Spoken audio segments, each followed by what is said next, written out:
आज का हमारा टॉपिक है खंडशः समाकलन यानी कि इंटीग्रेशन बाय पार्ट्स। एक्चुअल में यह एक समाकलन ज्ञात करने की विधि है, ठीक है। इसके द्वारा हम लोग अगर दो फंक्शन प्रोडक्ट के फॉर्म में इस तरह से दिए हैं तो इनका बहुत ही आसानी से हम लोग समाकल ज्ञात कर सकते हैं खंडशः समाकलन विधि से। तो पहले खंडशः समाकलन विधि को समझ लेते हैं और उसके बाद हम लोग उस पर क्वेश्चन बनाएंगे। मैं मान लेता हूं कि हमारे पास दो फंक्शन है, माना u और z x के दो फलन है, चर x में दो फलन है u और z। तो अगर मैं कहूं u इंटू जेड का डिफरेंशिएशन, हम लोग पढ़े हुए ना क्लास 11th में और 12th में भी देखे हुए, क्या हो जाएगा du बटा में dx into Z plus u को ऐसे ही रख के फिर क्या आ जाएगा dz बटा में dx। इसी तरह से ना, अच्छा मैं कहूं इसे ऐसे भी तो लिख सकता हूं ना, डी यू इंटू जेड का डेरिवेटिव x के रेस्पेक्ट में है ना बराबर में, इसको मैं पहले लिख देता हूं u इंटू dz बटा में dx, ठीक है, और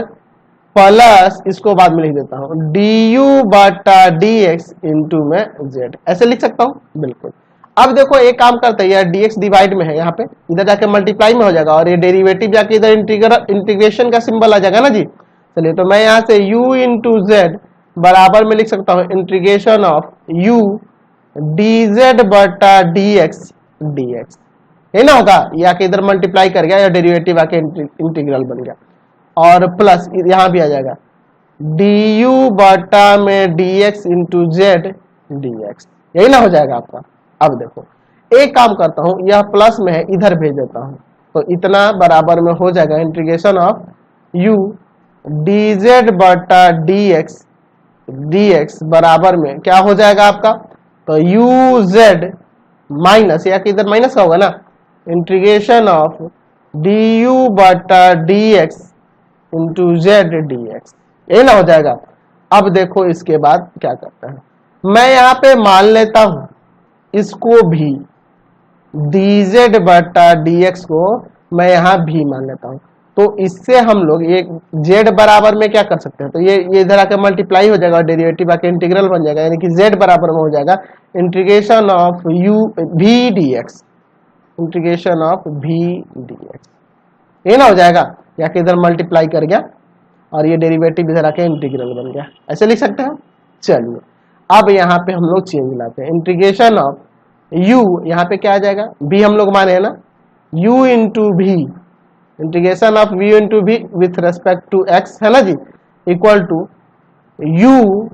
इंटू जेड के जगह पे क्या आएगा यह ना, तो यहाँ पे लिख सकते हैं integration of v dx minus फिर इंटीग्रेशन du बटा dx, ये तो ऐसे ही रहेगा du बटा dx, ठीक है, और फिर z के जगह पे यह आ जाएगा integration of v dx but bracket बंद करके फिर dx। तो ये आपका एक फॉर्मूला ज्ञात हो गया कि अगर हमारे पास दो फंक्शन प्रोडक्ट में हो,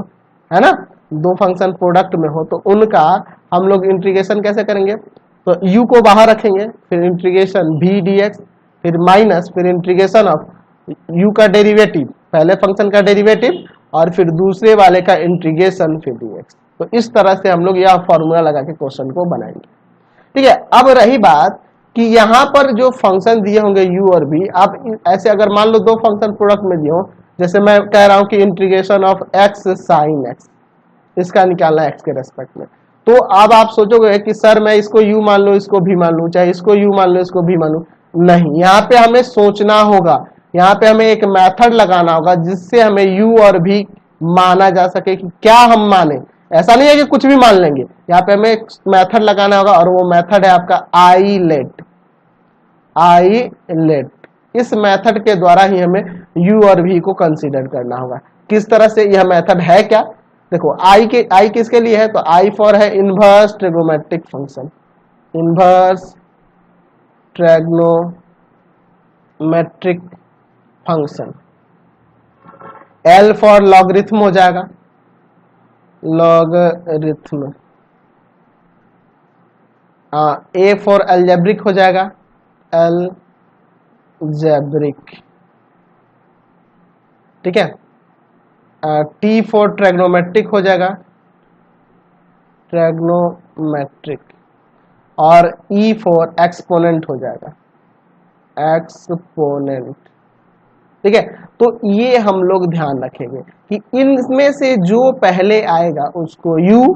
और जो बाद में आएगा उसको भी। जैसे मान लो मैं यहाँ लिखता हूं integration of x sine x, तो इसमें से x और साइन x में u कौन है, v कौन है, तो यहाँ देखो आप इनवर्स ट्रिग्नोमेट्रिक फंक्शन इसमें नहीं है, लॉगरिथम ये भी नहीं है, अलजेब्रिक, हाँ अलजेब्रिक ये आ गया, और उसके बाद में ट्रिग्नोमेट्रिक आ रहा है, ए के बाद में यहाँ t आ रहा है, तो डेट मीन्स u आपका x होगा और भी आपका साइन x होगा, यह भी होगा। ठीक है, ये आपको ध्यान रखना, और तब ये फॉर्मूला लगेंगे। अगर मैं यहाँ लिख देता हूँ, यहाँ पे मैं चाहता हूँ ऐसे लिख देता हूँ x साइन इनवर्स x यहाँ पर, तो अब आपको देखना होगा पहले आई लेट, तो आई आ गया पहले, तो आई फॉर ये, तो ये होगा u और x होगा यहाँ पर भी। ठीक है, तो u भी किसको कंसीडर करना है, इसके लिए हमें आई लेट याद रखना होगा। ठीक है, तभी आपका हो पाएगा। अगर मैं यहाँ लिखता हूँ एक्स स्क्वायर लॉग एक्स, तो यहाँ पे मैं देखूंगा इनवर्स ट्रिग्नोमेट्रिक फंक्शन नहीं है, लॉगरिथम आ जा रहा है और फिर ना अलजेब्रा आ रहा है, तो यह है u और यह है v। ठीक है, और उसके बाद ही इसका इंटीग्रेशन करेंगे। इंटीग्रेशन अभी मैं सिखाऊंगा, तो पहले हमें ये कंफर्म होना होगा कि u किसको लेना है, फंक्शन में u किसको लेना है और v किसको लेना है, ये आपको ध्यान रखना होगा। तो उसके लिए आपको आई लेट मेथड याद रखना होगा। अब कई बार आप कहोगे कि सर अगर मान लीजिए दोनों फंक्शन एक ही प्रकार के हो गए, दोनों फंक्शन एक ही प्रकार के हो गए, मैं कह दूं कि यहाँ दे दिया हो आपके पास x इंटू में 1/√1 माइनस एक्स स्क्वायर, जैसे मैं ये कह देता हूँ। ठीक है, तो अब इसमें से u और v किसको मानेंगे सर, तो देखो यहाँ u और v के लिए आपको ध्यान रखना होगा कि जो ज्यादा डिफरेंशिएबल है, जो आसानी से जिसका अवकलज निकल सके उसको u और दूसरे वाले को भी, तो यहाँ अवकलज इसका आसानी से निकल सकता है, इसलिए यह u होगा और यह दूसरा वाला v होगा। ठीक है, अगर दोनों फंक्शन एक ही प्रकार के हो,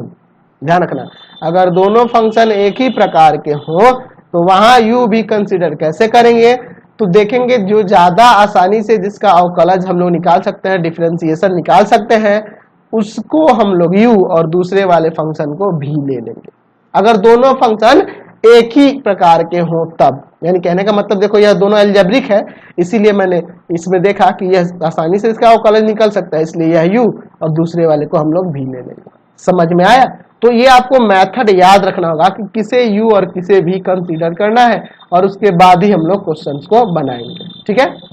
तो चलिए मैं एक क्वेश्चन बता देता हूं और उसके बाद हम लोग आगे बढ़ेंगे। जैसे मान लीजिए हमें निकालना है x साइन x का, तो हमें पहले से ही पता है कि यहाँ पे u और v कौन कौन है, तो u है आपका x और v है आपका साइन x। u कौन है आपके पास, x है, और v कौन है, साइन x है। अभी मैंने आपको बताया कि अगर u इंटू v के फॉर्म में दिया हो तो इसका इंटीग्रेशन कैसे निकालते हैं, u integration of v dx minus, फिर इंटीग्रेशन देके इसके बाद डेरिवेटिव होगा ना du बटा में dx into integration of v dx, ऐसे ही ना। चलिए तो इस फॉर्मूला पे रखते हैं, हमें निकालना है x साइन x का, x इंटीग्रेशन ऑफ साइन